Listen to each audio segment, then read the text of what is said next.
Hey guys, welcome back to the channel. Techno Talks here. So in front of me right now I have OnePlus's cheapest smartphone that they have released so far.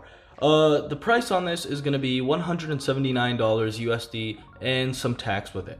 So let's go ahead and talk about it. This device right here is going to be the OnePlus Nord N100. So it's from the Nord series of devices that OnePlus has made, and right now, as of right now, they have 3 devices in the Nord series. The original Nord, they have the Nord N100, the one I have in front of me, and then they also have the Nord N10 5G. So it's the one with the 5G capabilities. It's a little, I believe it costs like $299. So it does cost a little bit more, but you do get extra stuff with it. So the price might sound really shocking because 180 isn't too much for a smartphone, and especially from a company like OnePlus. And so let's go ahead and check it out real quick. So the box, it says N100, N100, N100. It like fades down a little. They also got this OnePlus logo on the bottom left, and then the sides have nothing on them other than just OnePlus on this side, and then OnePlus Nord N100 on this side right here. The back portion has the IMEI, MEID, and all that stuff, and then it also gives you the description of the device. So OnePlus Nord N100, 64GB variant with midnight frost coloring. So let's go ahead and open this up real quick. Let's go to peel this off. So peel the plastic. Okay. Get this off real quick, and so throw this to the side, throw it in your trash, and we can see our box. So it looks a little better now. The colors look a little better because I took that saran wrap or the plastic off, and you can see that the blue does look pretty nice right there, and especially when we're focused in. So let's go ahead and open this up. Let's lift this top part in 3, 2, 1, and boom. So in the back portion of the box, the top part of it, the back of it has nothing in it, so we can put this to the side, and we are greeted with this cool name right here. So it just says OnePlus right there, and then we also have like this little pull tab which we will pull.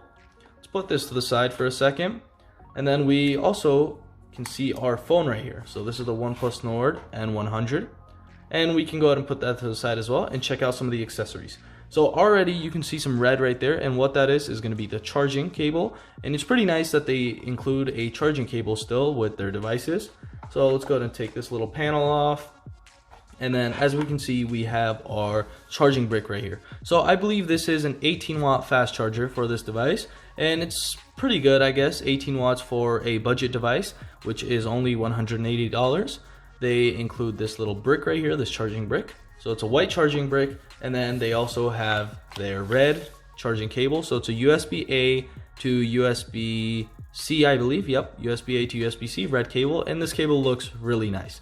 So I'm gonna go ahead and put these back in the box, and let's check out the main attraction that we're here for. So first up, before we do that, let's check out what's inside of here. So it's a little panel. Open this up. Open this part, and we get our SIM ejection tool, some safety information, okay, some safety information, quick start guide, highest SIR value, and all that stuff. So we don't need none of this, and they did not include stickers, so that's a bummer, but that is okay. So put everything to the side. Just close this back up. Boom. And this little paper cutout, which looks really nice as well, and boom. So now we can go ahead and check out the OnePlus Nord N100. So they have this little pull tab right here. Let's go ahead and pull this off. Okay, and we can see our device now. So this right here is the OnePlus Nord N100. I'm gonna go ahead and stop saying OnePlus Nord. I'm just gonna say OnePlus N100, and we can see that this phone looks really nice. So personally, this color does look really nice, this midnight frost or whatever. I believe it is a plastic back. Yep, it's a plastic back, and the screen is Gorilla Glass 3. So not the best, but that's okay. Gorilla Glass 3 is okay. I believe my S20 FE had Gorilla Glass 3 as well, and so I didn't have too many issues with it. And if you just plop a screen protector on there and you will be fine. So some of the specs on this are going to be, let me go ahead and turn it on while we're talking.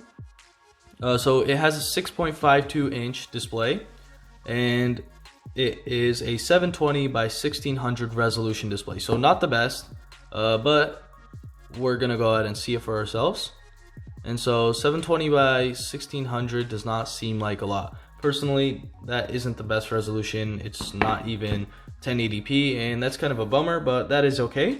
So we have 4 gigabytes of RAM with the Snapdragon 640 chipset, which is okay for, I mean, a 460 chipset, so it's a pretty low-end chipset. You probably won't be able to do really high-end gaming and stuff. And I guess this is a device for the people that won't be doing too much with their phone. They'll mainly just be browsing the web, social media, and all that. And so that's a phone. This is a phone that is mainly okay for that, especially for the $200 price point. So we have a 13 megapixel main camera.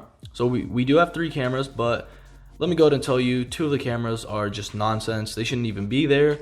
We have one 13 megapixel main camera. We have a 2 megapixel macro. 2 megapixels, you heard that right? And the macro doesn't even work, so it's just there for no reason.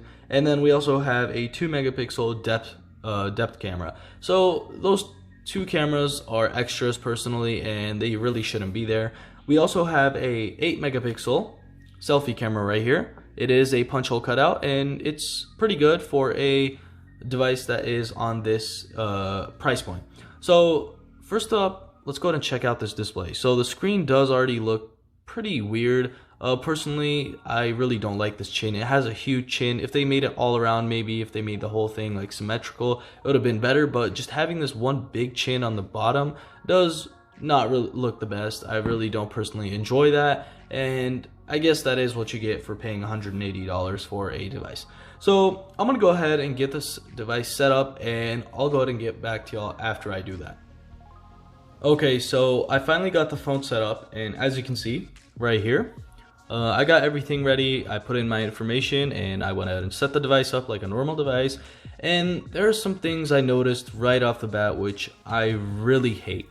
So first up, one of those things are going to be the haptic feedback. So the feedback is just terrible on it. It's like this weird just buzzing. It's like bzz, bzz, bzz, and it's kind of annoying. So let me go ahead and demonstrate that for y'all. Let me go ahead and open messages, and okay, let's just type something real quick. So just listen to this. Y'all can hear that, right? It's like bzz, bzz, bzz, and it's really annoying. So personally, I really don't enjoy it, and it's not the best out there. But what do you expect? You are buying a $180 phone, and that's why I'm gonna go ahead and keep my standards really low for this video, because this is just the most budget device you can get, maybe one of them, and that's why I'm gonna go ahead and rate it off that. So my first impressions personally are not the worst for the price point. They're pretty good. The screen, you can't really tell too much unless you're pixel peeping, and I haven't watched any videos or anything yet, and so that's why I haven't had the most time. I just got it set up, and so there isn't much I can say about it, but so far for this price point, it's going really good. It is a little laggy sometimes, and then as I said, the buzzing does the vibration, the haptic feedback is a little annoying, and so those are some of the things that I don't like, but still it is pretty. So other than the lag, the software is really good. It is OnePlus's software, and you won't see too many issues. As you can see, swiping perfectly. And then this also has a 60 Hz refresh rate, so this doesn't have a high refresh rate display, but what do you expect from a device like this? So I'm gonna go ahead and open up the camera real quick. Okay, deny, don't ask again. And okay, so this camera, let me go ahead and take a picture real quick. Okay, let's take a picture of the box right here. Let's go ahead and get the box, and I'm gonna go ahead and take a picture of that real quick, and let's go ahead and examine this. So this photo right here, okay, let's just allow. Okay, let's go ahead and check this photo out. So this photo does look pretty good. Since this isn't a moving object, personally it doesn't look really bad. This looks pretty good in my opinion for a device with a camera like this, which isn't really that good normally and generally. And so for the camera, for a price point like this, honestly it's really good. So this is only one picture. I only took one picture, but the details are pretty sharp on this. As you can see, I'm zooming in a lot and the details still stay pretty crisp. The OnePlus logo and then the name and whatnot. And so the camera isn't really that bad. So I'd go ahead and give this camera, for this price point, again, I'm gonna go ahead and emphasize that so nobody judges me on the ratings I give. So for this price point, I'll go ahead and give the camera around a 7.5, 8 out of 10. And let me go ahead and say it again, for this price point. So for this price, this phone right here, my first impressions are pretty good so far. They aren't really bad. This device is pretty good, and you will have, I guess you won't have many issues when using this device. I haven't tested out the battery life, but as I said, it's a 5,000 milliamp hour battery, so this will probably last you the whole day, especially with the low refresh rate display, the low resolution screen, and all that will benefit the battery life for this device.